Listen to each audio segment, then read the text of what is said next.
Muy buenas tardes, queridas alumnas, queridos alumnos del curso Películas para comprender la vida. Los saludo. Me río solo porque veo que en los videos voy apareciendo cada vez más abrigadito. Ya esto del invierno está empezando a pegar, esta pieza está fresquita. Y a mí lo que más me molesta es el cuello. Bueno, muy buenas tardes para todos. Hoy es lunes 29 de junio. ¡Wow! Mm, Acá estamos. Nosotros la semana que viene, 6 de julio. Bueno, ya coincide con el feriado del Día de Córdoba. El 6 de julio va a ser ya la clase previa a la pausa que nos vamos a tomar, las vacaciones de la semana del 13 y de la semana del 20. Pero yo la semana que viene ya les voy a enviar, como quien dice, la próxima propuesta cinematográfica con la que después continuaremos avanzando. Y el sentido de las clases de hoy van a ser dos. Una, primero ya hacer como un cierre de la película que estuvimos viendo, que es el concierto. Nos había quedado, como quien dice, la coda cuando, cuando revisaba un poquito partes de la clase pasada, digo, espero que se haya entendido bien que dije coda con D y no la cola de la película. En términos musicales, la coda justamente es como el cierre de un concierto, ¿sí? De las obras que tienen un instrumento también solista, además de la parte orquestal. La coda viene a ser como justamente ese cierre. Bueno, entonces nos faltaba como analizar un poquito parte de esa película y también ya la idea de esta clase es como hacer una síntesis en algunos aspectos de lo que ha sido toda esta primera parte del curso, toda esta primera mitad de año, ¿sí? Así que bueno, vamos por partes, como decía Jack el Destripador. Entonces nosotros en la película habíamos llegado hasta, bueno, justamente una escena en donde yo decía la semana pasada, en donde a partir de ese encuentro que hay entre Filipov y Anne-Marie Jacquet, esa cena en donde ella queda un poco desilusionada por la imagen tan distante entre lo que ella había fantaseado de ese personaje como legendario, valiente, arriesgado, que había desafiado determinados regímenes autoritarios, es decir, bueno, de esa imagen absolutamente enorme, con visos de realidad, pero con distancias también con respecto a esa leyenda que se construye. Bueno, de esa escena ella se termina yendo como asustada, asustada por este personaje y extrañada del por qué la elección de ella y sobre todo extrañada porque en algún punto ella todavía no logra encontrar nada que tenga que ver con ella misma en arriesgarse en la participación de ese concierto y no encuentran nada que sea como del orden de lo identitario. Y dijimos que en realidad iba a ser Sasha el que activamente hace como un movimiento de acercarse a ella y de entonces generar algo que es del orden de una promesa, de una expectativa, no solamente el pedido de hacer algo por el otro, como vendría a ser que ella aceptase participar en ese concierto pensando solamente en este maestro o en este director, sino que tiene que ver con hacer algo que también va a guardar relación con ella misma. Entonces queda esta promesa hecha, queda esta como promesa abierta. Y bueno, y la próxima escena es que justamente nosotros habíamos llegado hasta ahí, la cara de Guilén de... Ah, qué difícil, qué difícil. Porque uno podría preguntarse también, así fue como transcurrió esta historia, pero ¿iba a llegar el momento en donde Guilén también iba a tener ella la necesidad de poder enunciar una verdad incómoda pero necesaria a Anne? ¿O Guilén tal vez también estaba necesitando que alguien le diera como algún tipo de empujón en esta temática, ¿sí? Es decir, Ghislaine está atrapada por una verdad que ella no sabe bien cuál es el momento de su enunciación, o que teme también esta cuestión de poder enunciarla en algún momento. No lo sé. La cuestión es que después de esa promesa o de ese enunciado de Sasha, Anne nuevamente es ella la que se moviliza hacia el hotel a buscarlo y a como a preguntar un poco más, y ahí justo se produce como un entrecruzamiento con el clarinetista que abre como los ojos y a ella le va a sumar, como quien dice, un interrogante más, porque empieza a descubrir que en la mirada de los otros ella no es alguien totalmente extraña, que ella algo evidentemente tiene que ver como con toda esta historia, con todo este grupo, con todos estos músicos, con este director. Y obviamente que bueno, esa es la cara de... Y cuando vuelve a la casa, es decir, porque ella ha ido a buscar entonces a Sasha al hotel, pero cuando vuelve, ahí es cuando se encuentra ya con la carta de Ghislaine.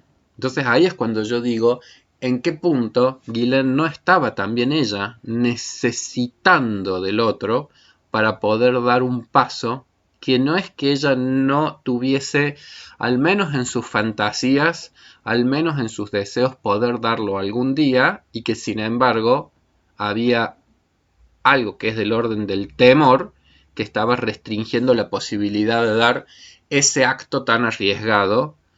Acto arriesgado en el sentido de que lo que está en juego en los vínculos siempre es algo del orden del amor y la pérdida del amor del otro. Entonces, el temor de Ghislaine, por supuesto, que viene de la mano de el temor que tiene de que esta verdad pueda en algún punto perturbar el enlace amoroso que las une. Enlace que ha sido evidentemente intenso, enlace en donde ella ha tomado a su cargo una tarea enorme cuando la vida se la requirió y lo hizo, y ahora, no obstante, en ella emerge como este temor de que su actuación pueda llegar a ser considerada imperdonable. A mí siempre me gusta este tema de lo perdonable o de lo imperdonable, porque los seres humanos hay muchas cosas que las hacemos, que con el paso del tiempo, cuando las miramos hacia atrás, tal vez nos hubiese gustado hacerlas de manera distinta. Entonces digo, quizás probablemente ella ya esté pasando por esta situación. Es decir, son 29 años, ¿no hubiese sido oportuno ya anunciarlo antes?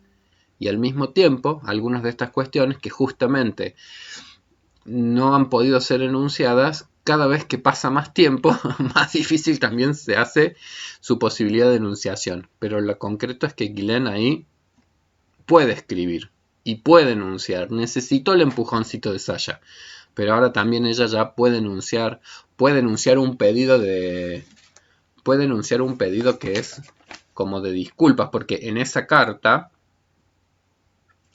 a ver, déjenme ver si la tengo anotada exactamente las palabras, pero en esa carta ella le dice, toca en este concierto y sabrás la verdad, y perdóname por haberte mentido todos estos años. Quería protegerte, hacer lo mejor para ti. No me busques, porque cuando estés leyendo esta carta yo ya estaré lejos, etcétera, etcétera. A mí me parece muy intenso, básicamente, esta idea de qué complejo que es esto de la verdad y la mentira. Porque la historia, la narrativa de nuestras vidas, es algo más complejo que verdades y mentiras. Es algo muchísimo más complejo que verdades y mentiras. Nosotros hay muchas cosas que las vamos narrando con las posibilidades también de digerir que tiene nuestro aparato psíquico determinadas verdades. Entonces es como los Reyes Magos o como el ratón Pérez, es decir, la verdad es otra con la caída de los dientes, pero a un niñito, me acuerdo que en una clase dije una cosa que a mí me quedó muy grabada, porque digo, imagínense que uno fuese uno fuese todo el tiempo con la verdad. Entonces cuando un niñito te dice, ¡ay, se me cayó el diente! Y uno sale con el cuento del ratón Pérez, en vez de salir con el cuento del ratón Pérez, uno le dijera algo así como, bueno, mira, se te cayó porque es un diente de leche, pero quédate tranquilo porque te va a salir otro diente, que es el definitivo. Ese sí, después va a pasar, van a pasar los años y en algún momento se van a caer y ya no se reponen y te queda un hueco, y en algún punto ese hueco ya empieza a ser la representación de lo que se va a venir a futuro, que es la muerte, y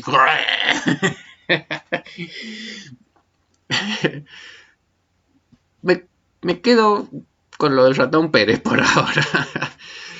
¿Por qué? Porque efectivamente hay algo que tiene que ver con el orden de la madurez paulatina con los cuales nosotros nos vamos pudiendo acercar a esto que es la verdad de la vida.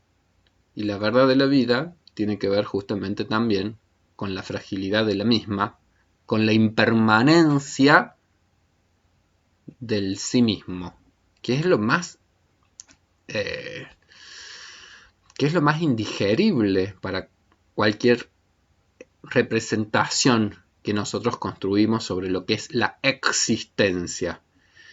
Entonces necesitamos narraciones que constantemente puedan darle de sentido a lo que es la existencia, psíquica, nuestra realidad existencial. Entonces en esa narración no todo es verdad y mentira, sino que hay algo que es una dimensión que es intermedia, que es el conjunto de significados que nosotros le podemos ir atribuyendo a las cosas. Y que además esa narración no es algo cerrado, sino que a su vez es algo que va teniendo como posibilidades de reescritura permanente. Es decir, hemos narrado del ratón Pérez, y bueno, pero eso después se va a reescribir en otro momento. Y se va a volver a reescribir. Y ella, así como en su momento necesitó una narración para su propia identidad, sos hija de tales o cuales científicos, hubo tal o cual accidente, porque no podía no ser alguien y nosotros necesitamos algún tipo de narración sobre nosotros mismos para llegar a ser. ¿Vieron cuando los niños son pequeños cómo ellos disfrutan muchas veces que uno les vaya relatando cosas del sí mismo? Mi nena que tiene 3 años y medio es tan encantador ver cómo disfruta cuando uno le va mostrando las fotos de ella de bebé y las fotos en el momento del nacimiento y los primeros pasitos, así, porque cada vez que ella se reencuentra con esas imágenes, pero sobre todo con la narración que uno va haciendo de lo que ella era y de lo que ella hacía, en algún punto es como una experiencia muy empoderante de esta sensación de existencia, de permanencia y de continuidad que es la identidad. Bueno, Anne-Marie Jacquet también lo necesitaba y Guylaine se lo pudo proveer ahora con la duda de si no hubiese sido oportuno ya antes mencionarlo o haberlo enunciado, pero la realidad de nuestras vidas es que nosotros los procesos de transformación no los hacemos tan a gusto y piacere cuando nosotros queremos, sino cuando nosotros podemos, psíquicamente hablando. Es decir, en términos psíquicos, nuestras posibilidades o nuestras potencialidades van teniendo determinados ritmos en el proceso de desarrollo que no se manejan tan a gusto. Y al mismo tiempo vienen de la mano con ciertos acontecimientos externos que nosotros tampoco manejamos absolutamente.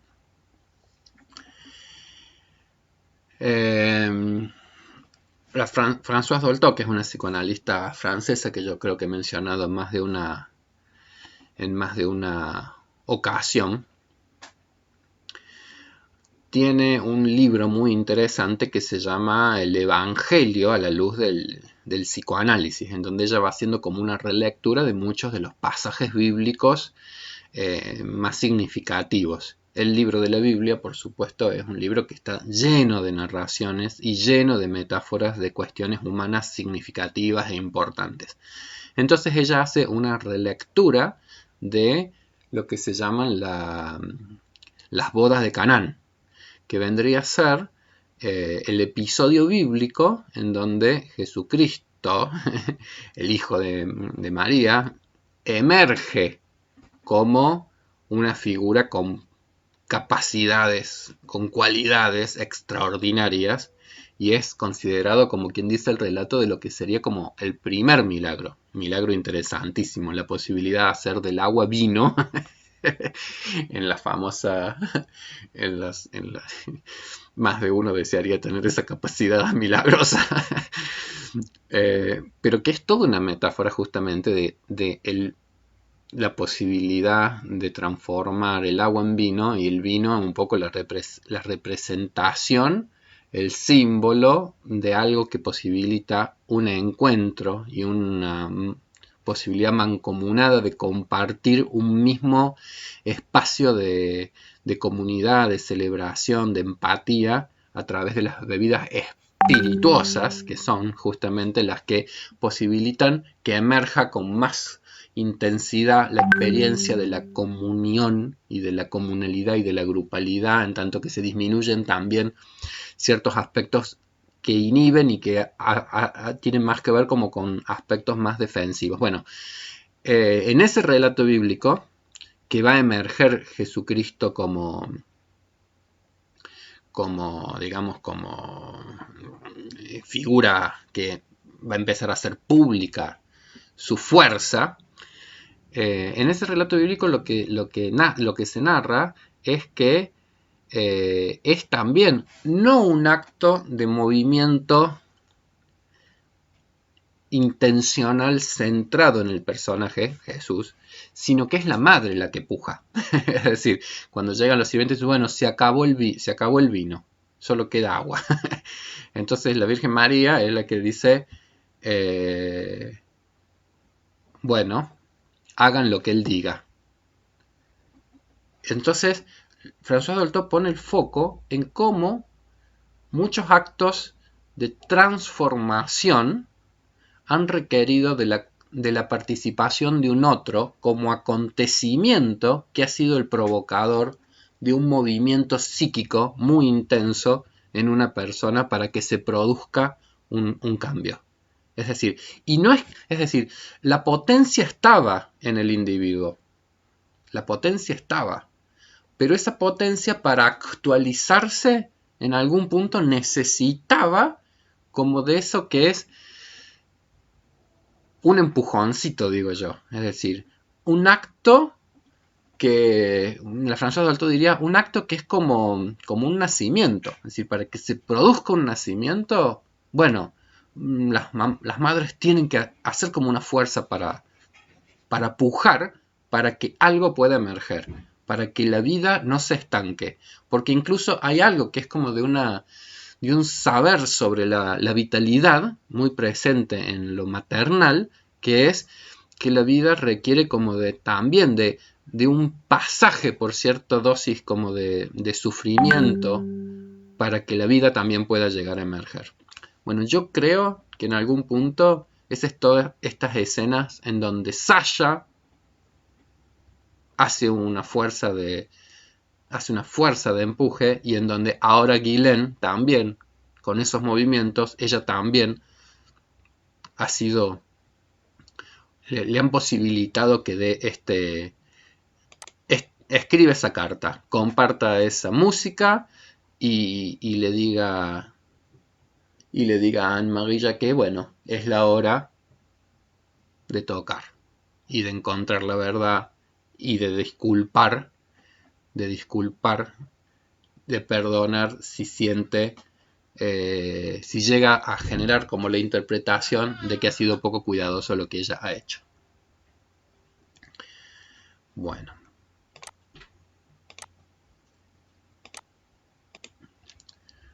Bueno. Entonces, bueno, ahí están las imágenes de las partituras. Las próximas escenas, ya la película va llegando como a un cierre. Todos los músicos que no habían ido a los ensayos, que no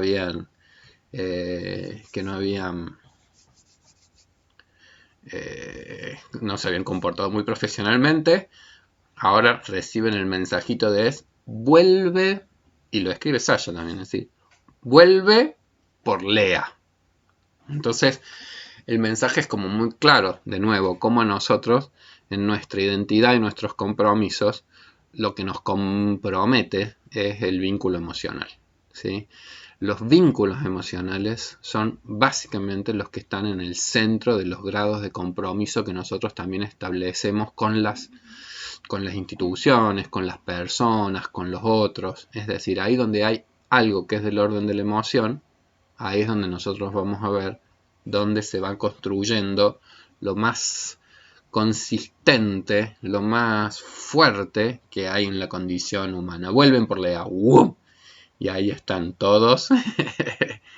Y ahí están todos retornando. Por supuesto que para añadirle un poquito de suspenso a la película y para poner alguna cota de apertura de algo nuevo, ahí estaba justamente el director del Bolshoi paseando en París y descubriendo que el Bolshoi se está por presentar en París. Y el enojo. Bueno, interesante también expresión bien autoritaria de cómo si el Bolshoi soy yo. Hay toda una serie de juegos, de metáforas en la película ligadas al autoritarismo, al poder, al sentirse el dueño y señor de... Bueno, y ya entonces la próxima escena es el concierto. Finalmente llega la hora del concierto, todas las presentaciones y los protocolos de rigor y todo el que ha participado en algo así sabe del guión tan estructurado que tiene también este tipo de acontecimientos, este tipo de actos sociales. Y la vida está muy guionada, creo que lo hemos trabajado ya un poco en otro de los análisis de la película, y a mí me gusta, digo, de este autor, ahí aparecen los gitanos, de mostrarnos, de desestructurarnos a veces estos guiones, la flexibilidad que tendría la vida si algunos de esos guiones no fuesen tan estrictos o tan rígidos. Pero más interesante sí, y ahí le dedico un poquito de tiempo, es a la discusión que tienen Gavrilov y Filipov, cuando de repente ahí cada uno se encuentra y descubre que que Gavrilov está a punto de no presenciar este concierto que no tiene el peso de significación que tiene, por supuesto, para Filipov, pero ahí viene como toda una serie también de reproches amorosos en algún punto, de reproches por esta historia compartida, de reproches por lo que él hizo históricamente cuando suspendió ese primer concierto. Y ahí también aparece la discusión de qué es lo que apasiona en las vidas a cada una de las personas. ¿Y de qué sentido tienen entonces esos sistemas de creencias, esos sistemas de valores que en nuestras vidas no solamente nos confieren identidad, sino que también a su vez nos llevan a la confrontación con los otros? La discusión ahí tiene mucho que ver con cómo, pero qué, ahora te vas, nos dejas, qué sé yo, para irte a un meeting político en donde vas a hablar ante un conjunto ahí de personas escuálido y fuera de tiempo y ya como entristecedor, porque vieron que cada vez que nos muestran las escenas de ese partido comunista como que se cae a pedazos, como quien dice, en algún punto es como triste. Y al mismo tiempo uno dice, bueno, pero con el paso del tiempo hay cosas que inevitablemente van a caer. Y cosas que tuvieron sentido, que tuvieron significado en un determinado momento histórico, también van a dejar de tenerlo. ¿Por qué? Porque un poco que la vida social tiene esa dinámica de cambios y de transformaciones, y lo que en algún momento parecía eterno, o con un peso, con una fuerza que nos hacía pensar en que era inamovible, la verdad que la realidad social nos muestra que inamovible, pareciera ser que no hay absolutamente nada. Que más allá de que nosotros necesitásemos construir como esencias o o cuestiones como muy estables y muy estructurales, pareciera ser que la vida es más bien algo que tiene que ver con el orden de un dinamismo y de una transformación creativa muy intensa. Lo que sí me parece interesante es lo que pasa, que es que, bueno, él hace como ciertos reproches, dice, bueno, todo tu sistema de ideas, que era un sistema de ideas que en algún punto terminó la realidad demostrando que había como un divorcio entre lo que se discursiaba. Entonces ahí también uno percibe que puede haber una distancia entre lo que se narra y que, si bien la narrativa puede proveer de un discurso, no solamente se trata de narraciones, sino que también se trata de actos, se trata de actuaciones. La vida tiene esas dos dimensiones. Entonces, cuando se produce un divorcio tan grande entre lo narrativo, lo que se discursea, como quien dice, y lo que se hace, en algún punto es como un componente medio paranoico y medio esquizofrenizante ese grado de distanciamiento. Entonces hay una frase que dice que es muy linda porque ambos se reprochan de egoístas. Dice, sí, toda esta cuestión del comunismo, unidos los unos contra los otros, terminó siendo. Entonces el otro dice, pero vos sos un egoísta solamente pensando en tu concierto y en tu concierto y en tu... El reproche del egoísmo es un reproche absolutamente legítimo que nos hacemos los seres humanos. Y es que quizás sobre el egoísmo tenemos mucho discurso moralista construido, pero poca comprensión de que inevitablemente, no en términos de egoísmo, sino inevitablemente en términos de narcisismo, nosotros no hacemos nada que no sea ligado a nosotros mismos. Pasa que la palabra egoísmo ya tiene una carga moral y tiene una carga como moralista, pero en términos psicológicos, narcisismo es el concepto que nos ayuda a entender que inevitablemente no hay actuación humana que no tenga un componente centrado en nosotros mismos. Hasta el acto más altruista que podamos realizar es un acto que tiene que ver con nosotros. Hasta el acto más altruista de todo guarda relación con una necesidad narcisística que está en el centro de nuestras existencias. Entonces digo, unidos los unos contra los otros, egoístas. Y ahí sí creo que es interesante cómo, más allá de las confrontaciones que ellos puedan tener, también hay una posibilidad de llegar a un cierto consenso de ciertas cosas, porque en algún punto ahí es cuando Filipov, voy a parar acá porque tienen que hacer uso de la habitación. En el video ahora me van a ver con el pelo medio mojado. Estas son las cosas que posibilitan las clases online, ¿ven? Tuve que ir a recibir la verdura. Cosas muy locas pasan en esto de las clases online, así que muy divertido. Si fuese una clase, yo pienso, si fuese una clase real en el CEPRAN, no podría tener un verdulero en medio de la clase. ¿Y cómo? Por ahí cuando uno para un poquito, ayuda a que uno pueda seguir reflexionando un poquito más. Porque mientras iba bajando por la escalera, iba pensando a dónde quería apuntar en esta parte. Yo lo que quería apuntar es cómo de repente en nuestras adolescencias los ideologismos han tenido un sentido que son los de proveer justamente algo del orden de la estructura y de la forma, porque esos son los ideologismos, son como sistemas formales para comprender la realidad, y que eso en la adolescencia nosotros en algún punto los necesitamos para poder adherir a algún tipo de consistencia, para darle sentido social, pero también singular a nuestras propias vidas. Entonces, no es raro que uno en la adolescencia se adhiera con bastante fuerza a determinados modos de entender el mundo, ¿sí? Como la adhesión a determinadas ideas políticas de alguna naturaleza. Pero, o en el mismo Filipov, esa como obsesión que tiene por por la música, como quien dice. Entonces, esas adhesiones tan intensas son también las que pueden llevar a comportamientos y a acciones que con el paso de los años uno no les encuentre completamente un sentido más individual y más particular, sino que uno en algún punto pueda hasta arrepentirse un poco de algunas actuaciones.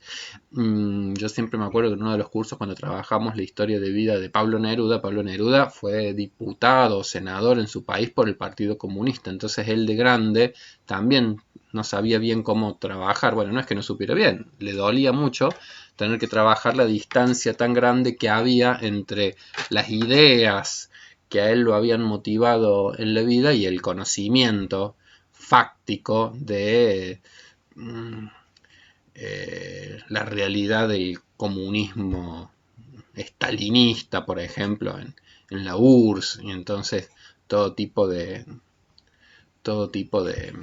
expresiones tremendamente autoritarias encarnadas por el partido político al cual él había adherido y por el cual él había luchado. Y de nuevo digo, la posibilidad que nos va dando los años de poder ver más en perspectiva y de comprender esas como dimensiones, las del formalismo al cual tal vez uno ha adherido en determinados momentos de la vida, y después la experiencia real y la experiencia como quien dice humana, la experiencia concreta, de que más allá de las formas, las acciones humanas terminan teniendo como un peso, y las emociones, más allá de las formas cognitivas o de las formas racionales, las emociones y lo que uno realmente es capaz emocionalmente de establecer como vínculo con los demás, va a ser una clave. Bueno, eso creo que es importante en esta película, porque acá entra en juego ese formalismo, esa discusión, y Filipov diciéndole comunismo es lo que se logra cuando hay armonía entre las personas, un poco en la metáfora de su orquesta, como quien dice, y ahí es comunismo, cuando logramos realmente armonía entre muchos. Y al mismo tiempo que eso le dice, bueno, a él simplemente pareciera ser que igualmente no le llegasen nada de esas palabras y se va. Bueno, ahí están ya los preparativos para el concierto, las miradas de los críticos.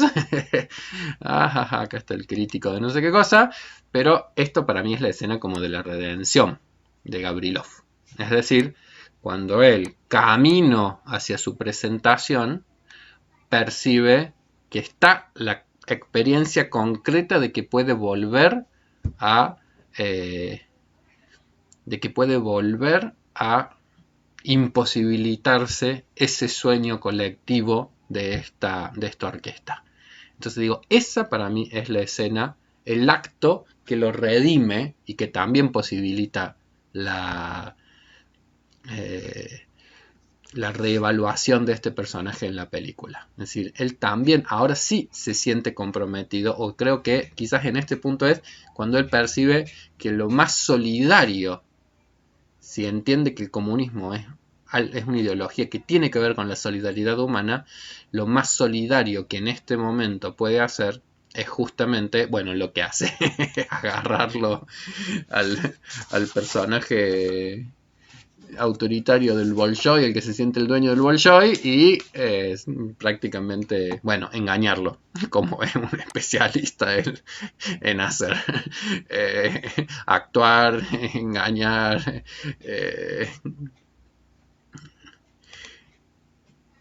y ahí estaba la escena de todos los cuatro gatos locos que seguían apoyando ese partido.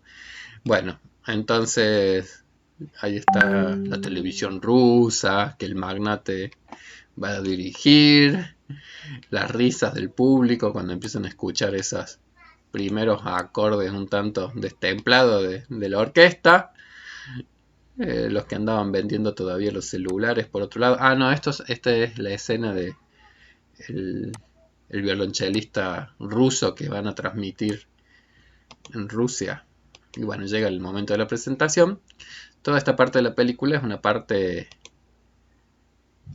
humorística.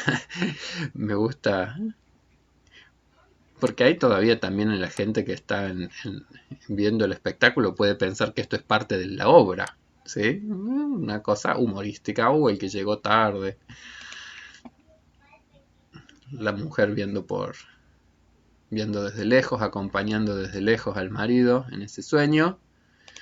Gavrilov, después de haberlo encerrado, pidiendo a Dios, si existe, que genere el milagro de que puedan llegar a ejecutar decentemente ese concierto. Arranca, por supuesto, que para las pailas el concierto, porque tienen que generar algo de esa expectativa. Y por supuesto que después va a ser la actuación de Anne-Marie Jacquet en ese solo de violín, la que empieza como a introducir una melodía e introducirnos en un mundo que es para mí la parte de la película en donde con más intensidad nosotros vamos a ir como viviendo, bueno, la emoción que da la música, pero esa parte de la película para mí es como muy bonita porque no solamente es la música de Tchaikovsky, sino que va siendo acompañada por el relato con la voz de Filipov de la verdad histórica, como quien dice, y de la verdad ligada a las experiencias que tienen que ver con el sentido de la vida de Anne-Marie Jacquet. Entonces ahí hay como un juego de un poder de la música y del relato muy combinados, con escenas que son blanco y negro, que todo el tiempo son como el flashback de esa historia que se está recuperando y que se está, como quien dice, resignificando, y la historia de Lea, y la historia de Isaac, y la historia de, bueno, del acto realmente heroico que correspondía más bien a esos personajes que por la radio eran los que seguían luchando contra el régimen, porque los supervivientes como Filipov, aún habiendo hecho cosas que uno podría considerar que fueron nobles, en términos de que él también se opuso en algunos aspectos al régimen, igualmente van a quedar siempre los resabios de el dolor de seguir con vida cuando otros la han perdido, digamos, que esa es un poco la tragedia del sobreviviente en cualquier duelo. Cuando nosotros estamos duelando, en algún punto uno de los aspectos ligados al dolor es ¿y por qué yo sigo vivo y el otro ya no está? Digamos, la culpa,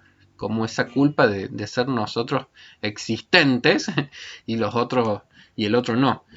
Entonces, bueno, ese relato en blanco y negro con flashbacks que todo el tiempo van retrayendo y contando y narrando esa historia.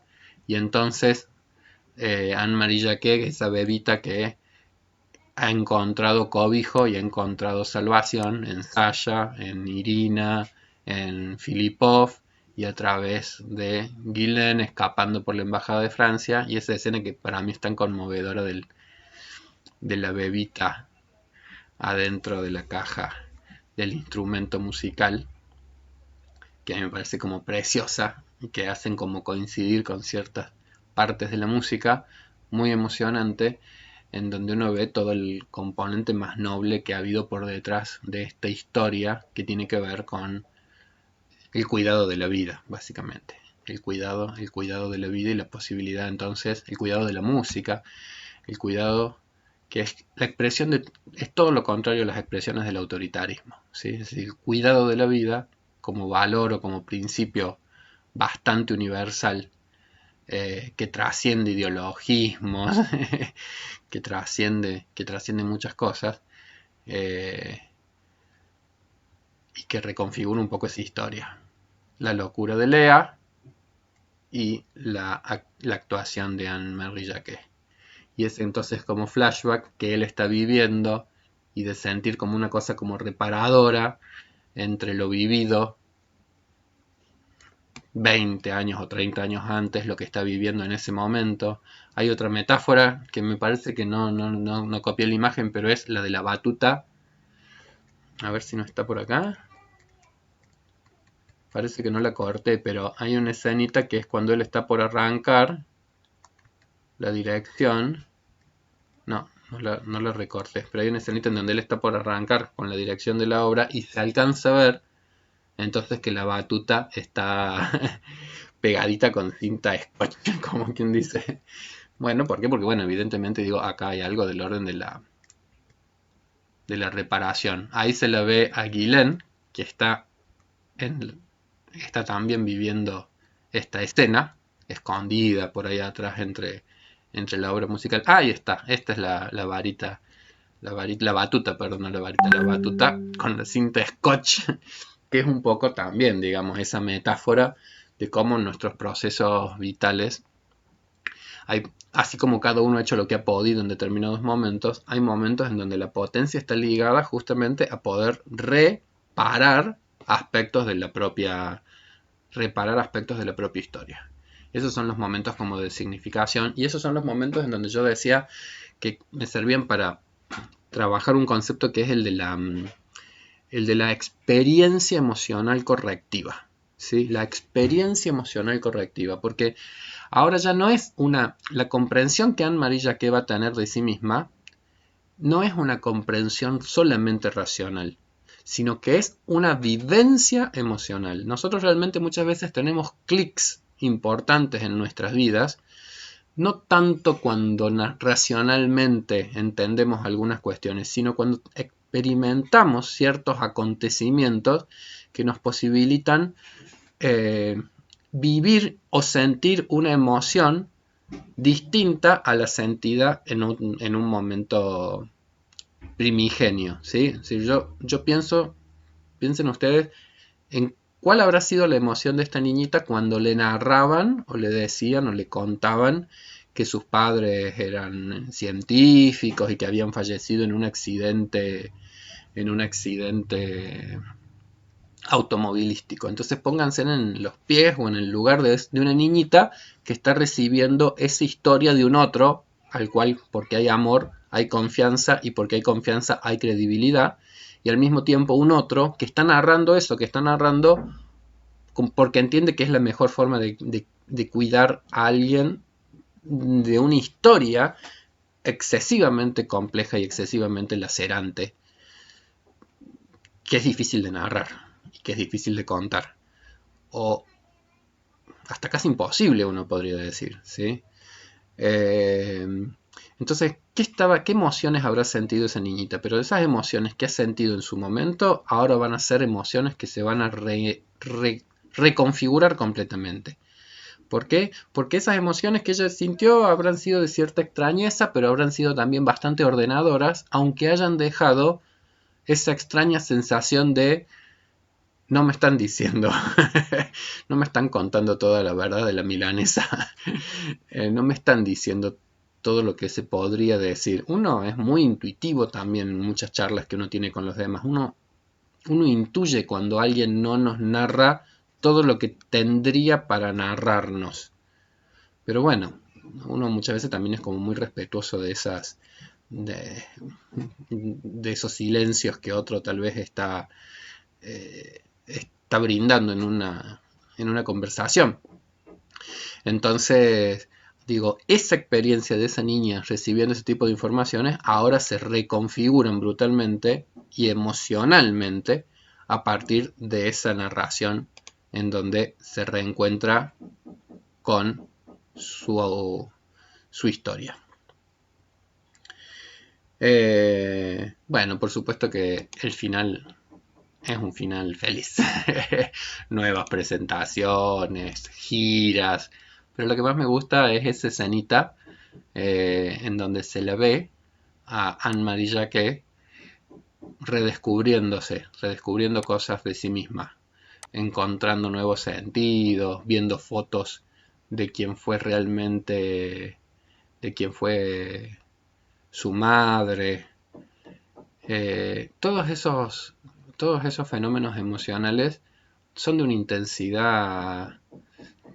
intensidad gigantesca, pero en términos identitarios son absolutamente reparadores, y en el derecho ya internacional, digamos, el derecho a la identidad es algo profundamente reconocido ya en estas épocas, un poco a partir de múltiples experiencias en el mundo de los que han sido las expresiones más más contundentes de autoritarismos que tienen que ver con el pretender imponer formas, modos de ser sin espacio para los procesos de individuación singulares.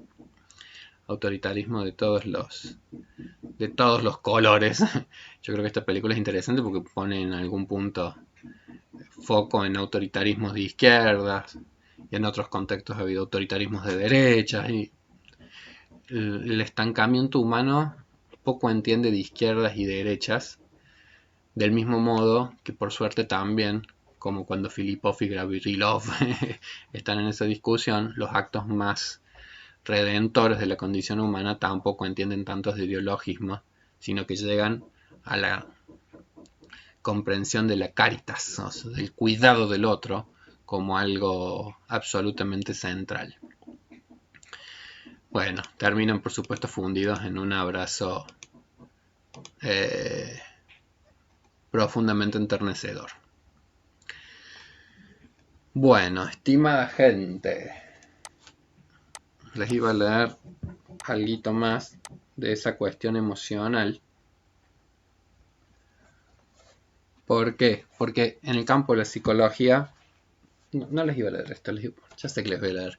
En el campo de la psicología siempre ha habido como esa discusión de pensar si lo que es capaz de generar un cambio significativo, una transformación en uno mismo, es simplemente una cuestión intelectual, es decir, si te explican o si te narran o si te cuentan y entonces racionalmente vos podés ir comprendiendo algunas cosas y eso va a generar un cambio, una transformación, o si es una experiencia emocional la que va a generar algo más del orden del cambio y de la transformación. Y que para que se produzca una experiencia de transformación, hay muchos que lo que opinan que es como central es la vivencia emocional en sí. Freud siempre consideraba que, por ejemplo, la situación terapéutica, lo terapéutico del encuentro entre un paciente y el psicoanalista tiene mucho que ver con que en ese encuentro con un otro se reviven emociones, por ejemplo, qué sé yo, emociones vividas con un padre autoritario o emociones vividas con una madre abandónica. Entonces se reviven emociones, se reviven en el aquí y ahora de un nuevo vínculo, que es el vínculo terapéutico, se revive algo que ya se experimentó. Y al mismo tiempo, en esa revivencia emocional, la posibilidad de un nuevo sentido a eso que se ha ido viviendo. Pero que si no estuviese presente la emoción en ese instante o en ese momento, sería como imposible que se produjese un cambio, que se produjese un clic. Entonces, leía una vez una como historia, un cuentito, que se los voy a ver si lo encuentro y se los leo, que tiene que ver con esto de la experiencia emocional correctiva. A ver si, ¿dónde está? Acá. Buscando la experiencia emocional correctiva. Entonces arranca es como una historia, como una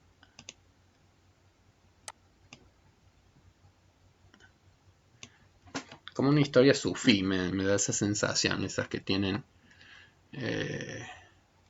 el foco puesto en la ampliación de la comprensión de algo. Entonces dice, un joven guerrero llegó a los pies del monasterio donde habitaba un monje famoso por su sabiduría.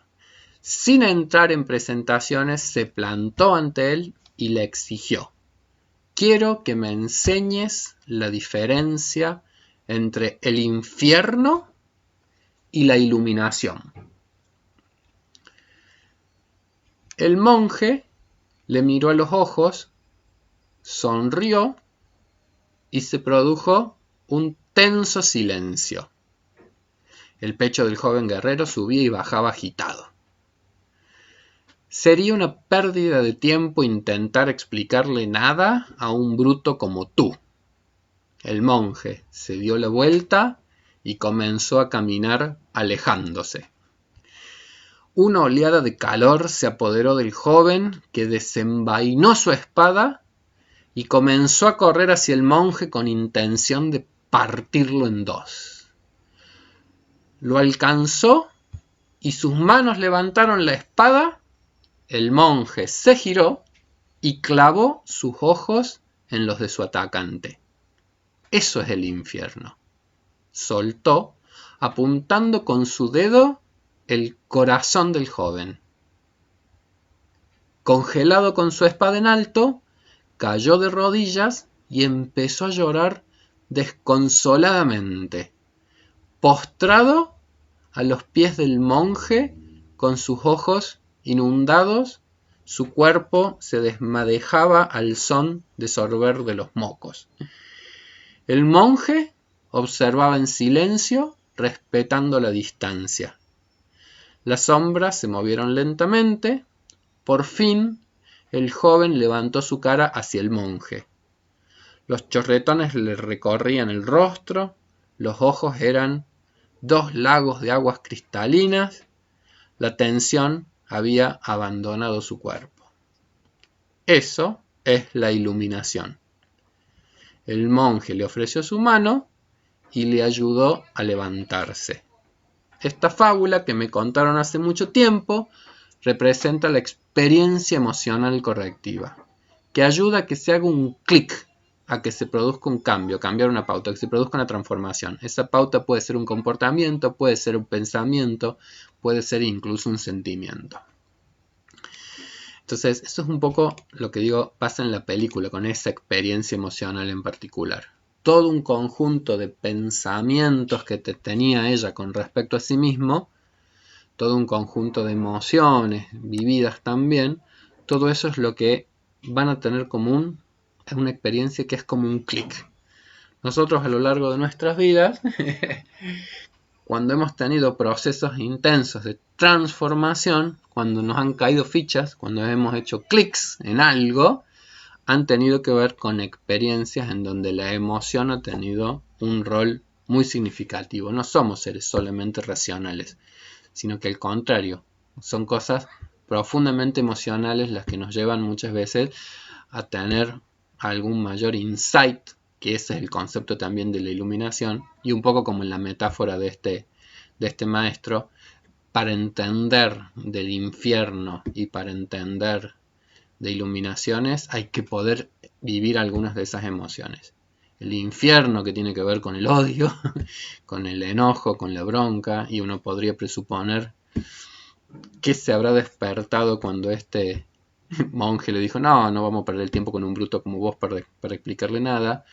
Cuántas experiencias de humillación ya se habrán representado en este muchacho, cuántas experiencias de humillación tal vez ha tenido en una historia con otros vínculos, con otras personas, con algún padre, con algún no sé qué, decir, cuántas cosas se revivencian y al mismo tiempo, después, en ese rol de ese es el infierno, y señalar al corazón y ver a los ojos, la deconstrucción del otro, el llanto, entonces la posibilidad de revivir una experiencia que ahora te corrige la emoción previa.